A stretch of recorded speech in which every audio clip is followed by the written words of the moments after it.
Here's another game I played on chess.com. Now, I'm not going to tell you what you learn right away and spoil the fun. I'm just going to keep on making the moves, and then whenever I keep on making the moves, and then whenever I get to the key point that I want to discuss, I'll tell you what you learned and how to avoid this. And also, extremely long game, 107 moves. So this takes up all this analysis. So I'm gonna go through this fast. Just a quick opening. And after this move, I immediately castled queenside because of the fact that once he has this type of pawn structure, you can kind of feel, here. I'm gonna give you a question, and then here's it. What do you think the pawns are gonna do? What do you predict they're gonna do? Well, of course, in this kind of shape, you'll predict that the pawns are gonna come down, right? Because if this pawn comes down, well, then this pawn will come down, and then this pawn can come down, and then attack the knight, and all that kind of stuff.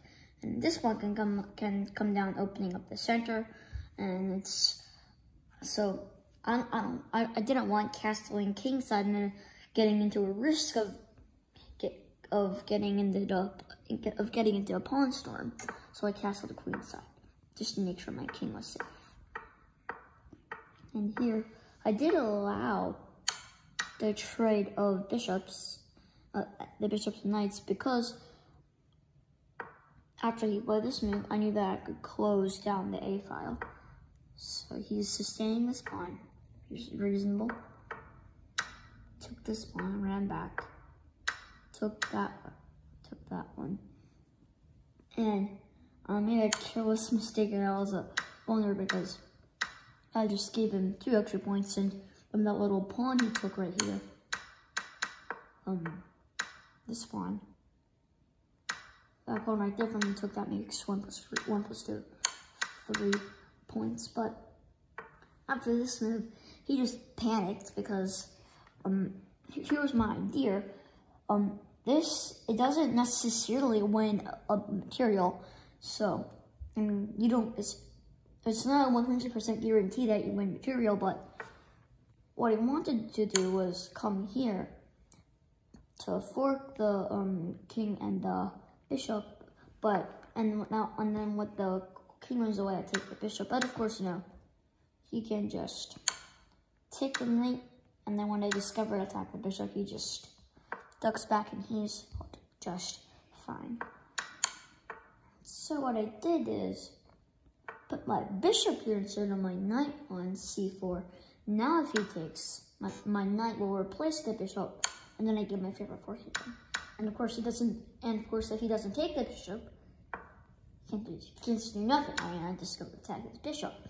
So he can't take the bishop, and he can't run away with the bishop, can't make any other move, he just has to duck back the bishop. So it's not a necessary win of material, but he just panicked, he went back, and I took the bishop. So now it's equal material. So he went to bishop e2, my knight went back to its happy square. Now what I wanted to do was that if he took and I took, and he did some random move, and see he's going for my king on the A file, which is not open, by the way. He is biting on rock, at least that's what I call it. You can't eat your own pawn, right? Unless you sacrifice it on A5, you can't get past on the A file, but whatever. My knight can get to this outpost, and, well, it's kind of really dominating black's position, so although he can get rid of my anchor, get rid of my knight, can still come back here. And then again, he has to stay on g4 to guard the f4 square. If he goes some other square, I'll just go back. Wait, no, I just go back. So he does kind of have a need to go to g4. So then I kind of tie his rook down, guarding this f4 square, and if the rook ever stops guarding that f4 square, my knight's just gonna plop in there, and of course, no pawn can control that square, but that's what an outpost is. So anyways, let's see.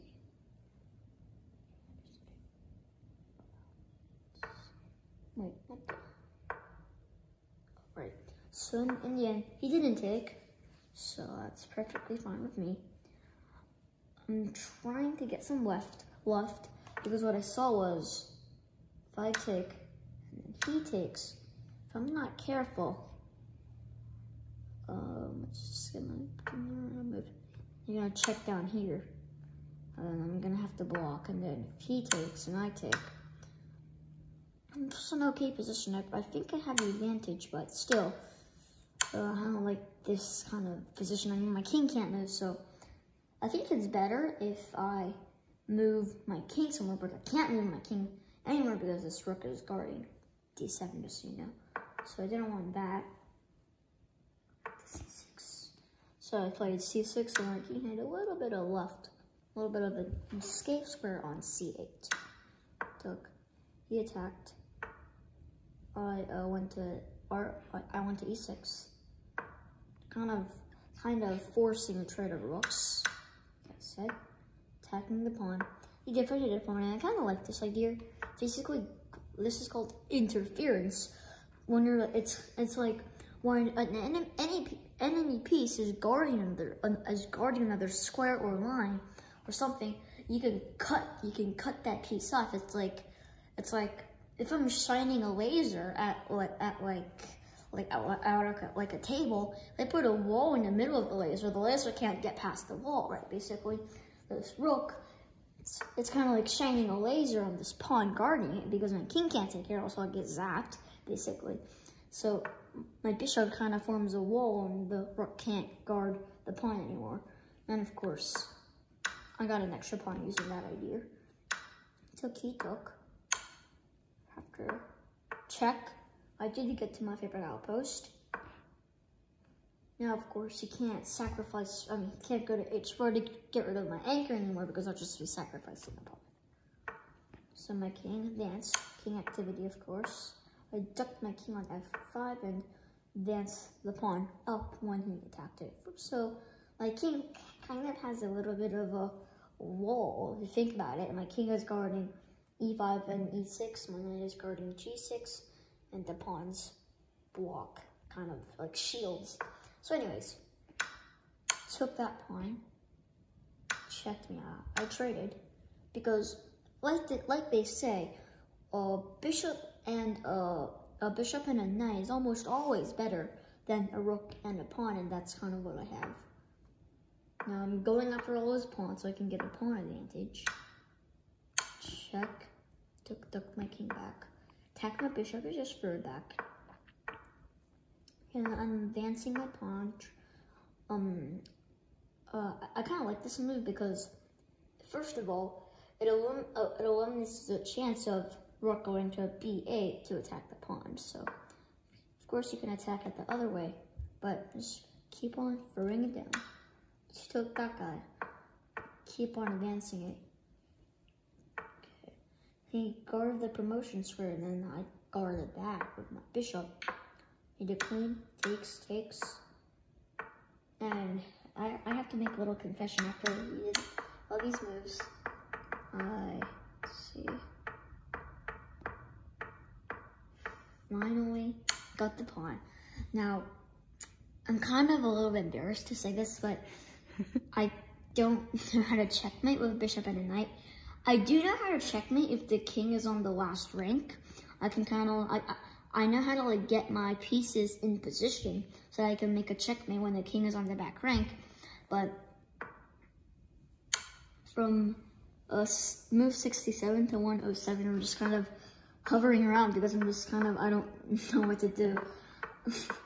So I'm just gonna show you. And I'm unsuccessful in finding a source that can teach me how to do that, because I do have an app called Chess Kids. I think a lot of you might have it, and it has bishop and knight checkmate, but that's when the king is on the edge, and then the rook, the bishop and the knight and the key are in a perfect position, and you're probably not going to get a perfect position like that. So like hovering around. And by the way, while I was playing this game, my opponent was just pestering me with draws. I just draw. I think he kind of figured out I don't know how to checkmate with a bishop and a knight. So anyways, I was like, no, I either win or I get a draw by repetition or I get a draw by 50 move rule. So I'm just shoving my pieces, just chucking my pieces at this king.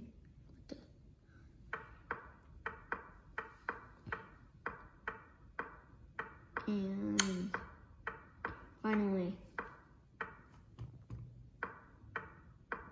I got this. Wait a minute. This is the first time this position occurred. Second time.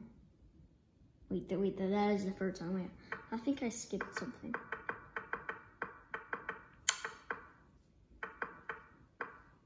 Wait a minute, sorry. You know what? I'm just gonna say, right down here. Yeah. First, second, and that's the third time. So anyways, came on straight fast, but maybe just needed some kind of opening. That's a mistake. Should I have done? Yeah, I kind of know that because, I mean, he's not castled, I am. Of course, you want to open up the center. So I did play that move later on. I think he just doesn't want me to, yeah, he just doesn't want the knight to take that bishop. But my king didn't have any real dangers. Of course, I was a blunder. I kind of know why. Okay, I see now. When I take the pawn, he can't take my bishop back because then I'll take his bishop and I don't have an extra pawn. Okay. Of course, that's game changer. Best reply to your opponent's mistake. I don't know why that's bad. Okay. Activating my king, I guess that. Okay, missed win. I'm gonna check this out really fast. Okay. Kind of see what's going on. I think I have the more active rook. I have more minor pieces, which is usually a good thing, and I can see why that's a miswin. Why is that? Wait, why is it telling? Wait a minute. Give me a sec. Hint. Well, I guess you're just telling me that's a good move. That's a missed win. Why? Bishop comes back. I'm guessing that when his rook comes down, he doesn't want the rook to attack the knight. That makes sense as well.